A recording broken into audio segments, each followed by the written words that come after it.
And so when we see his conversion, when all of a sudden he's the one who's saying you need to follow Jesus, he used to be the guy who was throwing rocks at Stephen's head for saying the same thing.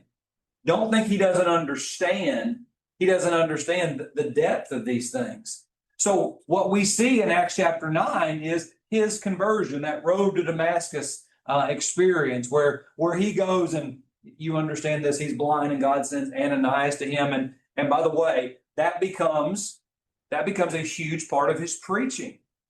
His story of conversion is told multiple times, 3, maybe 4 times. In the book of Acts, he tells the same story. Do we talk about what Jesus has done in our lives?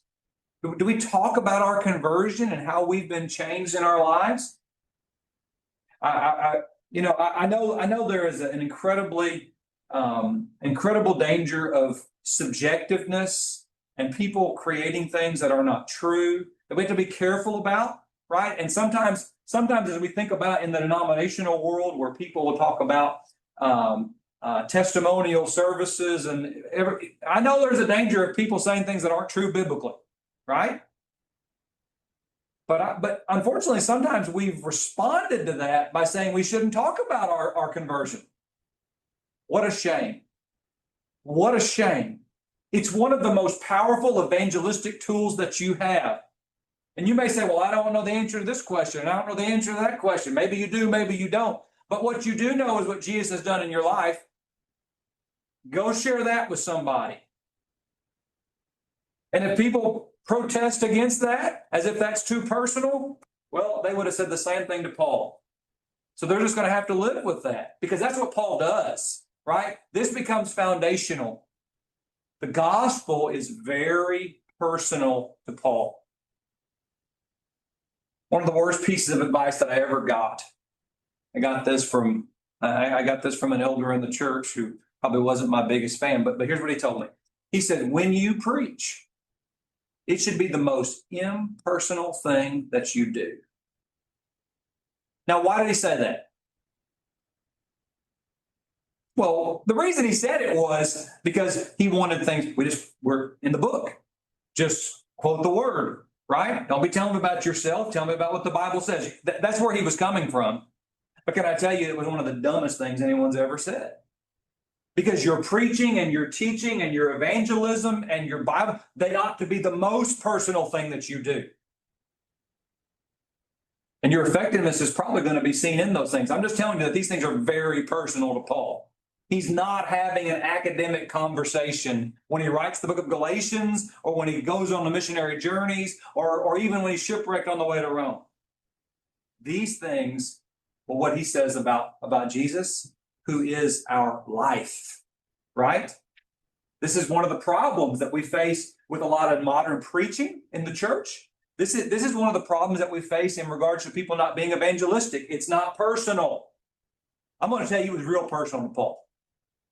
And so you read about that in the book of Acts, or at least in part here in the book of Acts. Now, as you read about these things, you're going to see Paul on several occasions go to the city of Jerusalem. It's going to be important with Galatians because we're going to try to match these things up, okay? So Paul makes at least 3 trips to the city of Jerusalem. Now, when you get into Galatians, Paul's going to make this big point of, I didn't care much about Jerusalem. That didn't really mean much. I got what I got from God. Okay, that's going to be his point. But as we're doing kind of introductory stuff, we're trying to match these things up.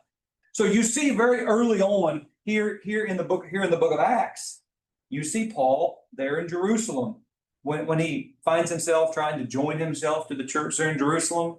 And you remember what their response was? This is the guy who kills Christians, right?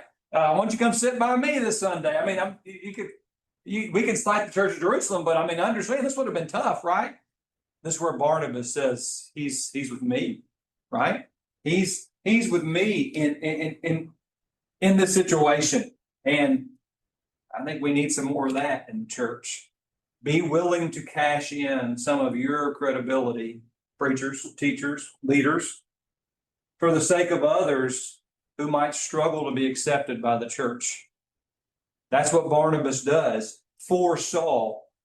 And I wonder about his effectiveness if Barnabas hadn't done that. You guys ever had someone speak for you?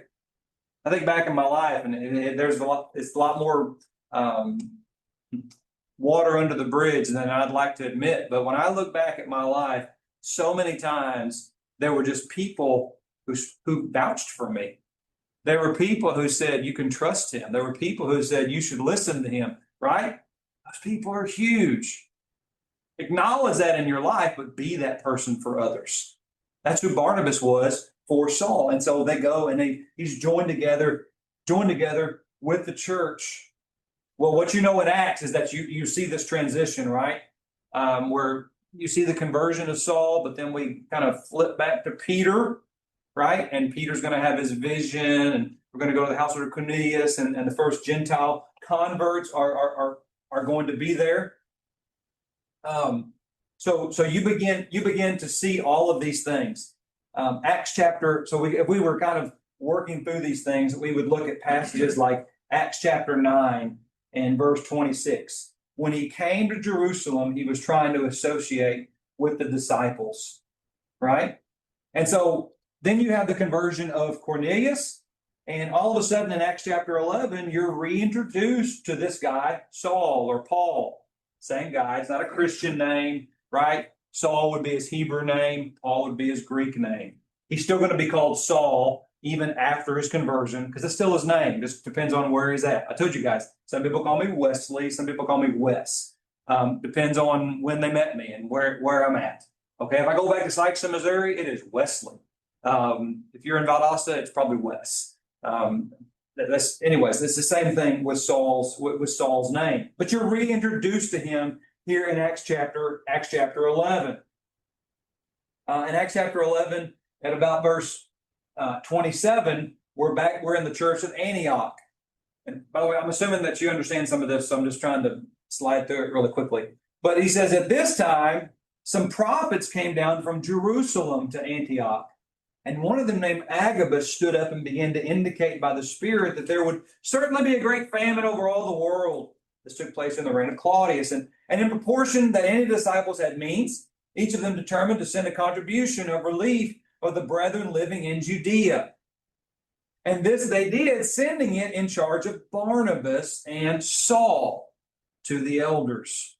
Right? So what you see is that he's going to make another trip to Jerusalem. And one of the primary purposes is he's taking this collection. Of course, you can go all the way. He kind of flips back to Peter again in chapter 12.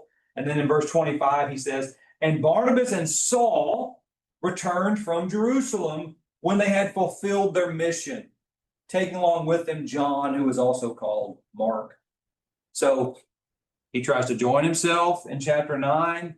He takes a collection in chapter 11. And then ultimately, we're going to get into Paul's missionary journeys, right? His first missionary journey, where he's going to go to all of these cities, and he's going to share the gospel with them. He's going to try to convert them, establish a church in those places. That's Acts chapter 13, right? I'm not going to unpack all that, but you understand all of these things. And then he goes back trying to strengthen those churches in verse 14. In chapter 15, he's going to go again. Because you remember when Paul gets back from that first missionary journey, his home church is where? Antioch. That's like the mother church, right? This great Gentile church. And not Jerusalem, Antioch. But when he gets back there, what's the problem? Zach, what's the problem when he gets back to Antioch? Philip? Judaizing teachers, right? Let's look at this. Number one issue in the first century church, guys. Okay? This is true in Acts. This is going to be true in almost every epistle. Jew-Gentile relationships.